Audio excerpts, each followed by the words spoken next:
Throughout the years, the Zelda series has featured a wide variety of magical races.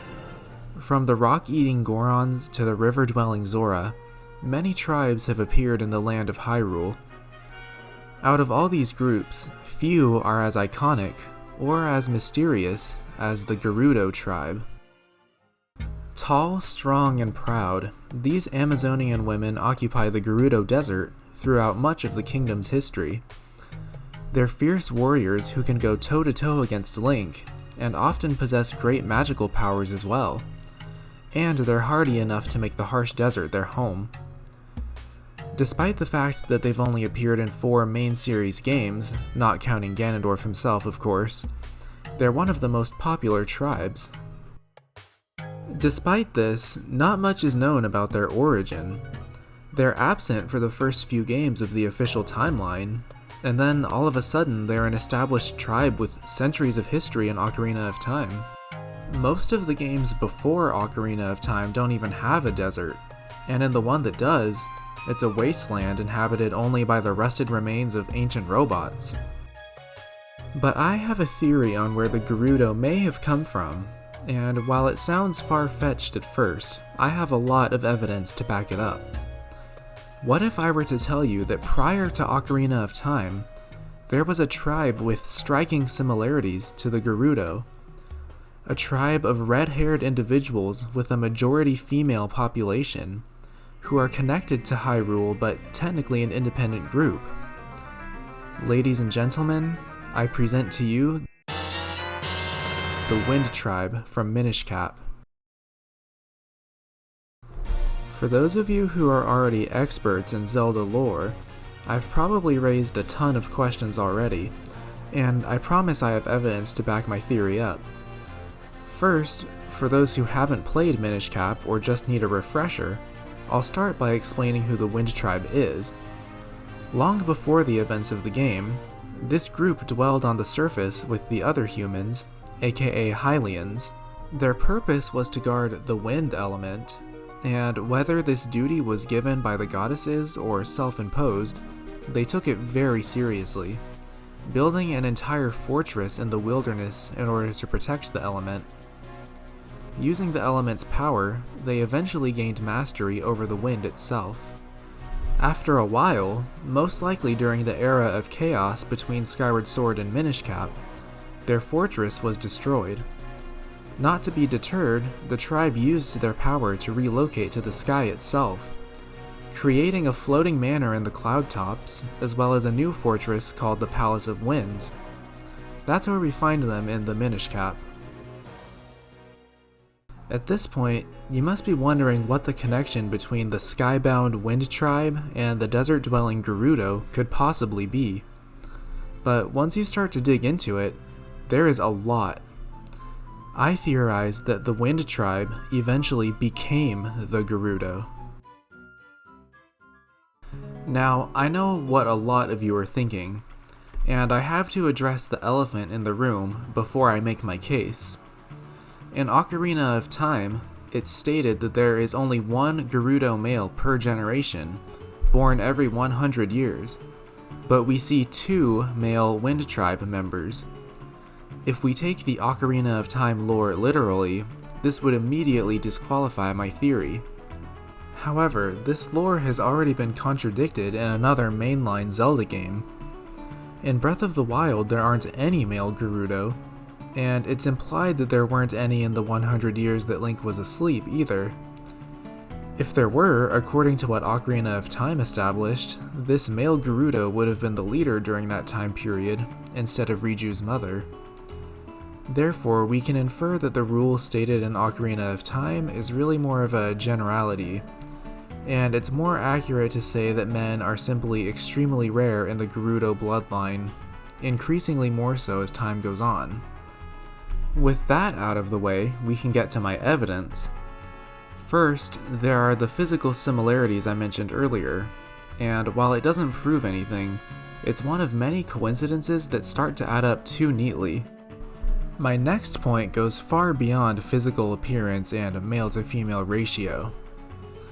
During the Minish Cap, Link fuses the wind element into the Force Sword, which later gets enshrined in the Four-Sword Sanctuary.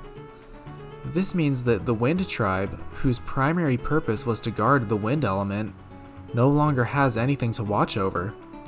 Their entire reason for existing in the first place comes to an end.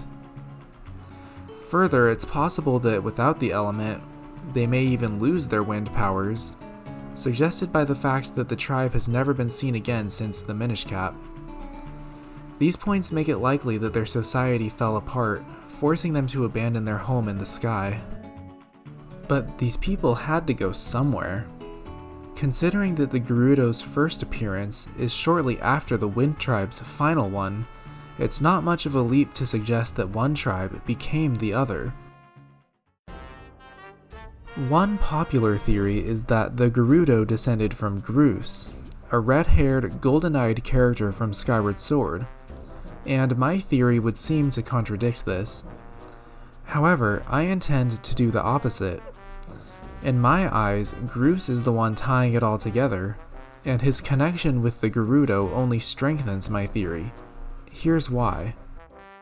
After Skyward Sword, Gruse sets out on his own, flying away from Link and Zelda and presumably the society they establish.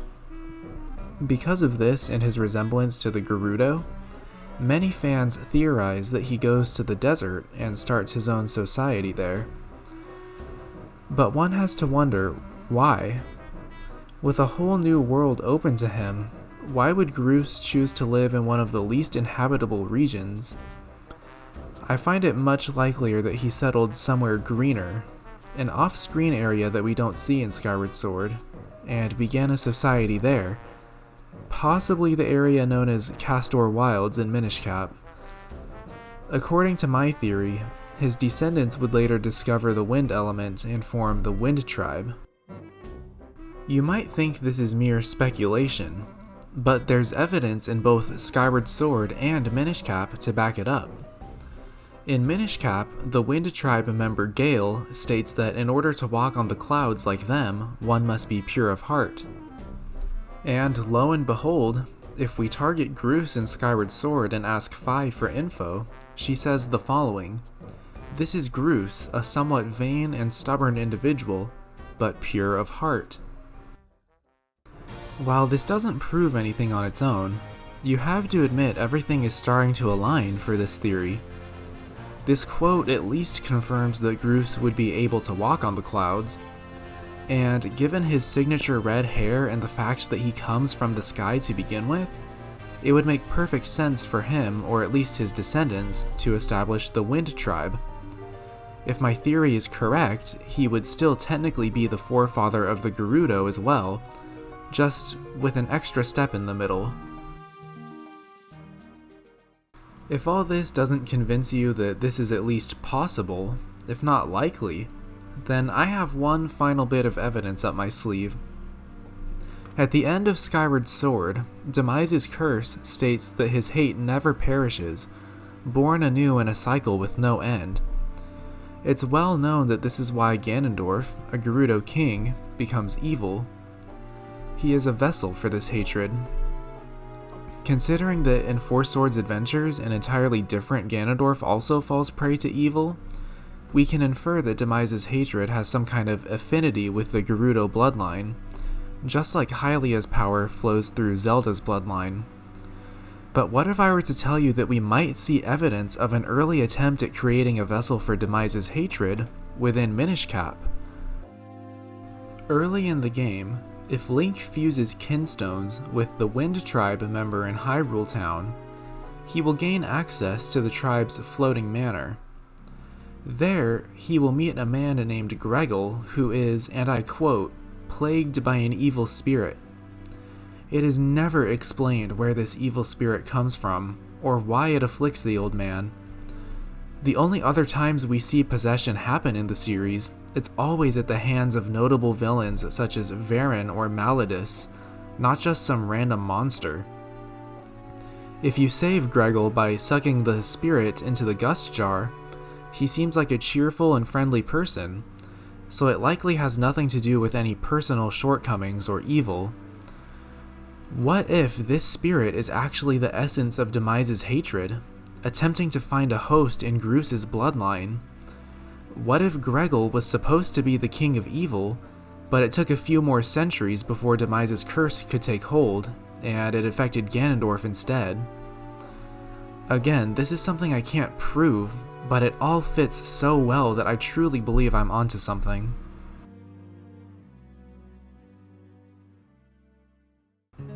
One question I haven't yet answered is why the Wind Tribe would settle in the desert. While this part is just speculation, I would suggest that it was the only place they had left. The desert doesn't appear in Minish Cap or Four Swords, implying that nothing too important is there during those games, so perhaps it remained unclaimed until the Wind Tribe took it prior to Ocarina of Time.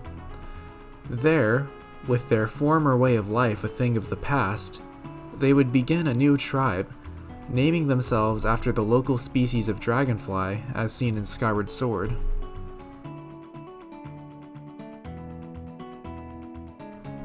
I just threw a ton of information and theorizing out there, so I figured I should go over my hypothetical timeline of events, specifically where everything happens within the established Zelda timeline.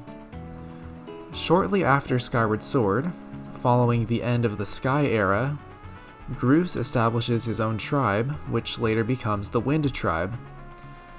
Later, during the Era of Chaos, the Wind Fortress is attacked and the Wind Tribe settles in the sky. After the events of Minish Cap, the tribe is forced to leave the sky and settle in the only Hyrulean lands left, the desert, where they become the Gerudo over time. Then, everything continues as we know it, where we meet the Gerudo properly in Ocarina of Time, now a group of warriors who resort to theft in order to survive the harsh desert, forced to seek Hylian boyfriends due to their severely diminishing pool of men. For some of you, this theory will seem outlandish and implausible, and I understand why. I can't find any definitive proof, and all of my explanations could be chalked up to coincidence. There could be plenty of other reasons for the Wind Tribe to have vanished, and the Gerudo to have appeared. However, when taken as a whole, I believe my evidence makes a very strong case. I'm not saying that the developers intentionally planted these clues, or that they even thought of this, but I find it plausible regardless. Thank you all so much for watching. If you enjoyed this theory, let me know by leaving a like, and I'll do more in the future. In the meantime, this is FP Productions, and I'll see you next time.